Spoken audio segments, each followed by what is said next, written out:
नमस्कार दोस्तों, राजधानी के अपोलो अस्पताल ने फिर एक बार मील का पत्थर स्थापित किया है। अपोलो मेडिक्स में जटिल व असाधारण तेवर सर्जरी के जरिए एओर्टा एन्यूरिज्म से पीड़ित एक मरीज की जान बचाई गई है। यूं तो उत्तर प्रदेश में बहुत रेयर ही इस तरीके की सर्जरी होती है और ऐसी कभी समस्या आ जाए तो दिल्ली या किसी और दूसरे शहर जाना पड़ता था, लेकिन मरीज के पास शायद उतना टाइम नहीं होता था। तो अब लखनऊ में इतना जटिल ऑपरेशन होने के बाद बहुत सारे मरीजों के लिए एक बहुत बड़ी खबर आ गई है। दोस्तों, इस पूरी सर्जरी में क्या टेक्निकलिटीज हैं, इसके लिए हम अपोलो अस्पताल के वरिष्ठ सीटीवीएस विशेषज्ञ डॉक्टर विजयंत देवनराज से बात करेंगे कि कितनी जटिल ये सर्जरी थी, कैसे सर्जरी की गई, कैसे ग्राफ्ट डाला गया और साथ ही ऐसी नौबत क्यों आई, क्या हम करें जिससे कि इस गंभीर बीमारी से जूझना ही ना पड़े। सर, अपोलो अस्पताल ने फिर एक बार एक बहुत क्रिटिकल सर्जरी को अंजाम दिया है और लखनऊ के ही एक 52 साल के उम्र के एक व्यक्ति की जान बचाई गई है। सर, क्या कंडीशन थी जब ये मरीज आपके पास आया था? ये पेशेंट मेरे पास आया था। पेशेंट का नाम रामू राम है। तो 52 ईयर्स के थे। पेशेंट मेरे पास आया severe chest pain, severe back pain. इसको बहुत ही ज़्यादा दर्द होता था। कोई भी दवा, किसी भी चीज़ से कोई आराम नहीं हो रहा था। जांच करके जब हमने जांच करी तो पता चला कि पेशेंट का ब्लड प्रेशर बढ़ा हुआ था और साथ में साथ पेशेंट को बिल्कुल भी किसी भी दवा से असर नहीं हो रहा था। तो हमने जब जांच करी तो पता चला कि इसको थोरैसिक एओर्टिक एन्यूरिज्म है। ये थोरैसिक एओर्टिक एन्यूरिज्म वो पार्ट होता है जो हमारे दिल से मेन धमनी निकलती है, जो कि 2 से 3 सेंटीमीटर चौड़ी होती है। वो जब निकलती है तो हर जगह खून की नसें देती रहती है, दिमाग में सप्लाई करती है, नीचे आती है तो बदन को, और नीचे आती है तो पेट, आंत, गुर्दे को।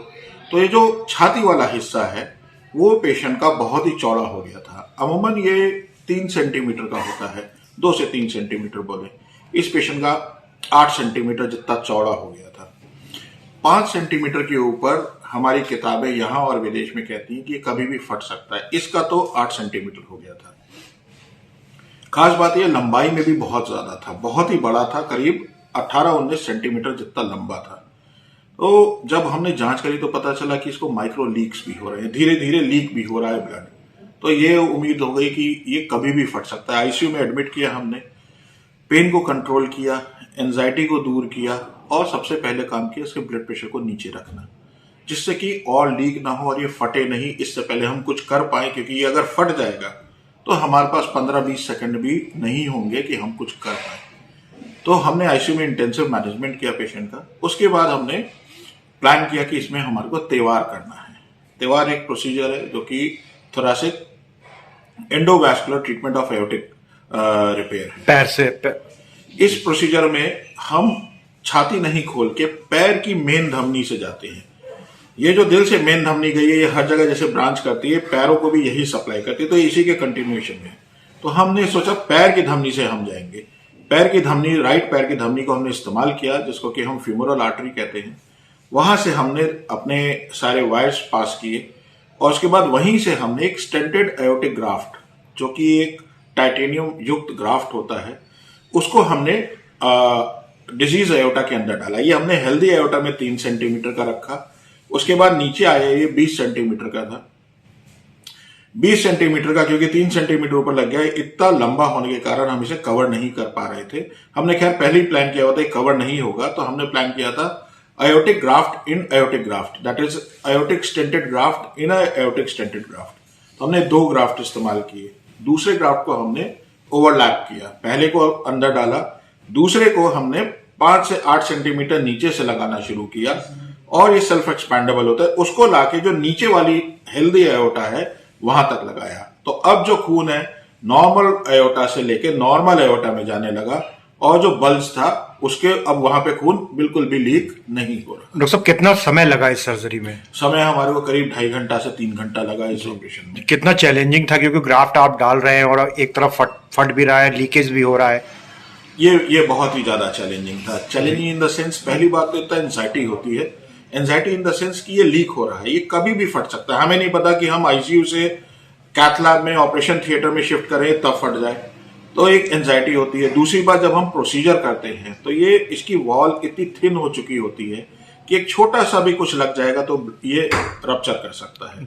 देन एक और इसमें बहुत बड़ी पार्ट होती है कि जब हम ग्राफ्ट डिप्लॉय करते हैं तब इसमें लीक आ सकता है और साइड में अभी भी लीक कर सकता है। लास्टली जब आयोटा जा रहा है तो ये कई जगह मेन नस देता है, खासतौर से जो स्पाइनल कॉर्ड है उसकी नस भी निकलती है। हमें यह भी ध्यान देना है कि हमें पूरा ग्राफ्ट भी लॉन्च करना है, डिप्लॉय करना है, सही से बैठाना है, डाइवर्ट करना है पूरा ब्लड और मेन रास्ते पे रखना है। साथ में कोई ऐसी मेन आर्टरी अक्लूड ना हो जाए जिससे कि इसको अगर स्पाइनल आर्टरी अक्लूड हो जाती तो स्पाइनल पैरालिसिस हो जाता। कहने का मतलब लकवा मार जाता, कमर के नीचे पूरा लकवा मार, कुछ भी हो सकता था, कुछ भी हो सकता था। तो हमारे को इन हर चीजों का ध्यान रखते हुए इसमें आगे बढ़ना है। डॉक्टर साहब, ये ऐसी नौबत क्यों आई? नौबत एक्चुअली ये एक ऐसी बीमारी जो कि रेयर पाई गई है, 1% से कम पॉपुलेशन में पाई जाती है। एक तो कंजेनाइटल होता है जो कि किसी किसी को कनेक्टिव टिश्यू डिसऑर्डर होता है। कनेक्टिव टिश्यू डिसऑर्डर में क्या होता है, जैसे कि मार्फान सिंड्रोम, जो कनेक्टिव टिश्यू वो ठीक से बनता नहीं है तो सब लचीला होता है, तो उसमें चांसेस होते हैं कि ये बढ़ सकता है। अर्लर डैनलोज मार्फान सिंड्रोम, एक उम्र के बाद ये बहुत ज्यादा जो पाया जाता है वो उनमें पाया जाता है जिनमें एथेरोस्क्लेरोसिस हो, काफी ज्यादा उनकी जो नसें खराब हो चुकी हो और लिपिड का जमावड़ा ज्यादा हो चुका हो। ऐसे पेशेंट वो होते हैं जो कम चलते फिरते सेडेंटरी लाइफस्टाइल रखते हैं, तो उनमें ये पाया जाता है। और भी कंडीशन हो सकती है जिसमें कि ये पाया जा सकता है, जैसे कि कभी किसी को कोई ट्रॉमा हुआ हो, कोई ट्रॉमा के बाद भी हो सकता है, पोस्ट रेडिएशन भी हो सकता है। तो ये बहुत सारे कॉमन कॉजेज हैं। ये सब मिला के भी एक जनरल पॉपुलेशन में अच्छी बात है कि 1% से भी कम पॉपुलेशन में पाया जाता है।